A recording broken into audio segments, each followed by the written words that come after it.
මගේ ආදර යාළුවනේ එන්න අද අපේ ගෙදර තේ කාටි ටිකක් බීලා යන්න. මං අඹරලා කරකලා ගුලි කරලා දෙනවාද නියම රස කෑම. මේ බලන්න හාල් කුඩු. ඒ කියන්නේ බත් වේලලා ගන්නත් පුළුවන්, හාල් බැදලා ගන්නත් පුළුවන්. ඊට පස්සේ මම මේ කුඩු ටිකට පොල් ටිකක් දාගෙන, සීනි ටිකක් උණු කරගෙන, පැණි එකකුත් හදාගෙන, ලුණු චුට්ටක් එකතු කරලා මෙන්න මේ වගේ හැන්දෙන් ටිකක් කලවම් කරගත්තා. දැන් ටිකක් නිවිලා තියෙන්නේ පැණි ඔක්කොම. දැන් ටිකක් අතින් ගුලි කරන්න පුළුවන්. යාළුවනේ අතතරන් රසවත් කරන දෙයක් තවත් නැහැ. මගේ යාළුවන්ට මටත් ගෙදර අයටත් විශ්වාසයි නම් මගේ අත ගැන තවත් මොන කතාවද?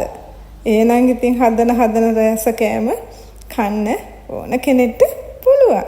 ඉතින් මේ අග්ගලා ටික හදාගත්තා.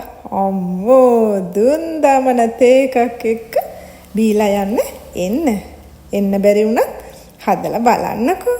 මම මතක් කරලා අග්ගලයක් කාලා තේ එකක් බීලා පංකාදයි කියන්න.